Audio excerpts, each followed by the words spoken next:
Hello, I'm a trader named Bruce Rockwell. My story begins with me and a bull named after what I plan to raise. The bar for what, you may ask? A good time, because I plan on opening a bar of my own one day. This goal would take time, and time would take surviving. For example, when a gang of food fiends run up on you right in front of the grocery store security, you can just step back and watch the troublemakers get removed off the property with stab and slash methods. The villainous corpses left their blood in the sand like crazy locals with HIV wanting to infect unexpected barefoot tourists. I then sold my backstory merchandise for a slave, because I live in the now and not in the past. My slave had the rib cage of a starving African, but his forehead was large and chiseled as a white man's. The fish with limbs then went organ harvesting, or maybe it was a very thorough cavity search. The slave I purchased was already broken, and not in the way a slave would normally want, since I had to carry him because he would not take his hands out of that dead guy. Then the hired prisoner left me to mind by myself while he stood around with his hand in his face trying to shield himself from the outside like he was a kid that just wants to game, and I was a parent that took him out on a permanent errand. While moving to another rock that I picked with my axe, the rebellious teenager heard that there was a Fortnite update, so the motherfucker I dumped money into ran away from me, contributing nothing, proving once and for all that a vanilla Kenshi slave and a useless child should be categorized as the same archetype. Damn, was he fast. The phrase jetting like a runaway slave now completely made sense. Those wise words spoken by the great philosopher Ghostface Killah will always hold meaning in any society. I was now a lonely guy stuck inside a doorway like a man born a house from the waist down. After I escaped house arrest, I began deadlifting a giant bug carcass. Then I met a live one in the wild, and that creature put me through an intense workout. So intense I was dying because my stomach was refusing to let me lose calories, like the perfect excuse for not losing weight. I had two choices: live the rest of my life as a bull, or take my only option for health insurance, the load button. I may have just pulled a cowardly move, but this leather jacket with one of the sleeves cut off made up for it in my opinion. Check out how badass I am. I steal from unconscious people, and then when they wake up, I let the police knock them back out. I was like Robin Hood, stealing from the helpless and giving it to myself, and this landed me a Japanese sombrero.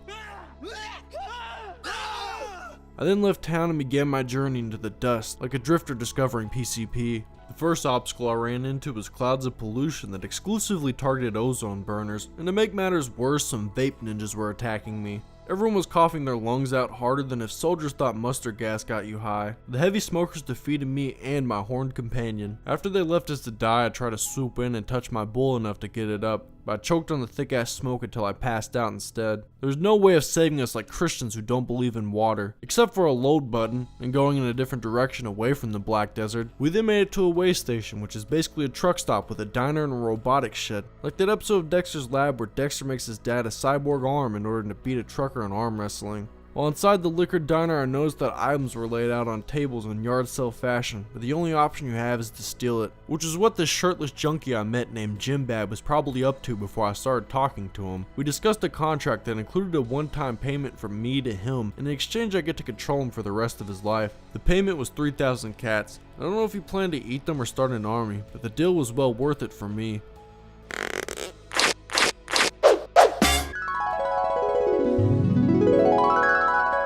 I changed the name of my adopted pile of bones and sticks to gargoyle weapons. Then I met another person creature from the apocalypse birthed race known as the Hive. This individual required double the cats that my previous purchase cost, but I figured this rotten mummy face was worth it since he was a doctor. His name was Zepp. However, I changed it by giving him his doctor title, along with a relatable feeling in this climate.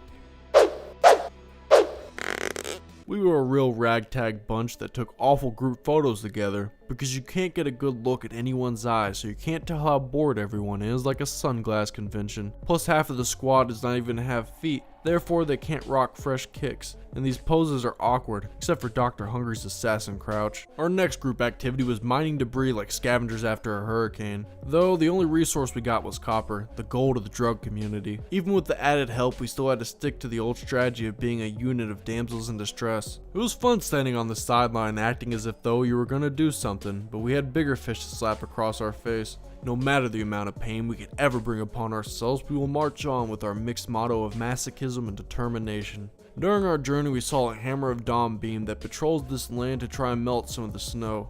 Then we met some of the wildlife and simulated what it's like to be prey, because this is all just an extreme safari challenge. Eventually we located another gift shop. This is where we met Ribs, another escort I bought to keep me company, for I am a lonely man with no protection. I chose a name for my new ally that would be innocent if it was not for the internet. 4 dudes in a bull must be unstoppable, right? Or at least strong enough to take out one guy, right? Maybe it was enough, but scientists will not get the answer to this mystery today because the load button exists and I'm a bitch. Later into the night, we arrived at the hub and I bought a shed I could call home. We were on our own in combat now because the city was deserted. Our opponents were the souls of dead dog victims from the Animal Humane Society Holocaust put into hellish beast. Our posse ran, but I came back for gargoyle weapons after evading death. My buddy Scales passed out after a night of autoerotic asphyxiation and illicit Google searches. This led to his arrest, and all I could do was watch as they took away my team's cursed image connoisseur. I was left to nurse my crew back to health because they were all knocked out still due to last night's dog biting party. Obviously, don't get confused. We were not biting the dogs, we were the ones bit. Next, another chapter filled with torment was being written by the up-and-coming internet author known as Scales for his autobiography. Scales told me he was taken to Rebirth, which is Kenshi's Grand Canyon with slavery instead of tourism. He explained that the guards were laid back and let you leave as long as you promised to come back, like if prisons relied on an honor system. Scales wrote the slavery as an IOU, which put his debt of a lifetime of work and writing, but at least it can be served out whenever he chose to do it. He then took off on his solo dolo homeward bound adventure. A small startup company of kitchen pickpockets must have been seeing double because they assumed Scales was multiple guys that looked well fed. Scales said he was knocked out, robbed, and left on someone's ramp porch like a bad date with a stranger from a handicapped dating site. Though he was limping to the point where he would not have to lie on his crippled Tinder profile, he had to focus on getting home. Cardio was important for survival too. He bragged about how he outran a pack of wasteland mutts. Then he was finally home again and tougher than ever. I could now train in peace knowing everyone in my squad was safe and sound. As I said earlier, the hub was empty for some reason, so that meant we were in control of the city, I assumed. I ran with the bar. I lifted the bar. I loved with the bar, but it was now time for me to put the bar down. We trained harder than strongmen do because instead of pulling trains with our teeth, I picked a practice lock while my allies attacked dummies. Now with our united improved strength as a group, we can take down one bone dog. Later on, I discovered the fine loot the empty bar and the hub had to offer. I then went to go sell my stolen goods to this restaurant that also functions as a pawn shop. With my bank account, I could now fill an entire stadium with cats. While at the way station, Scales met with a plastic surgeon on the roof of a bar. He chose to increase his height by harnessing the power of puberty for a future NBA player. On the way back home, Scales, the bar, and I crossed paths with, can you take a guess, a group of hungry bandits. These idiots need to grow up and learn how to buy food for themselves. The three of us then beat some sense into these famished biscuit snatchers. Their set may have had double the numbers, but we had a bull and a horny guy that escaped from bondage. That edge over the competition granted us consciousness, making us truly woke. Me and the two toughest fighters from Nameless_0 collaborated in battle again. However, we should have had our 2 other brothers in weak arms with us since we were 1 fossil pup away from victory. I now had raw dog meat to accompany my improvised fire like a Chinese caveman. After celebrating my Mongoloid heritage, we went to another city, and who would have known that would also be empty, as if the rapture sucked all of the goodies into the sky. There was more than enough stuff in the city to go around for the 5 of us. This could be our new hometown. Another wandering assassin wandered into his own assassination when he came across us because now we're killing people. We decided to continue exploring instead of settling down, like Christopher Columbus feeling sexually experimental. Then I permanently rented a U-Haul since I am constantly on the go and in need of mobile storage. My moving truck was the prehistoric camel model, but it got the job done. I bought another flappy-eared dumbass and named it Cargo Bay, but hopefully it does not start its own nation against me. I also had categorized my squads into 3 separate groups: the fighting bombers, pack mules, and medic. Since I had an unstoppable force of an army, I started building a tomb that would be the cornerstone for our base. Of course, this attracted hating, envious motherfuckers willing to die or kill over this here prime real estate. We were now a gated community with a single shed. However, having a shittier base than that untuned piece of metal in the corner of my room does not prevent raids.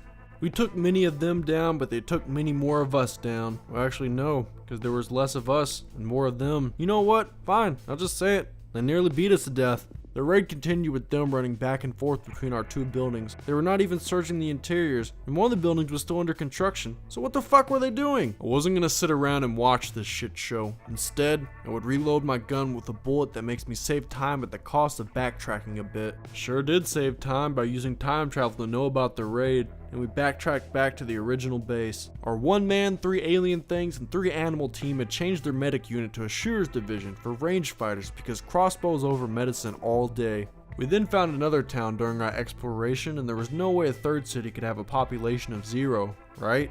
Well, it's another empty one with its valuables out in the open like people who wear entire jewelry stores around their neck. Meanwhile, Skels went for a swim to check out another city called Bad Teeth.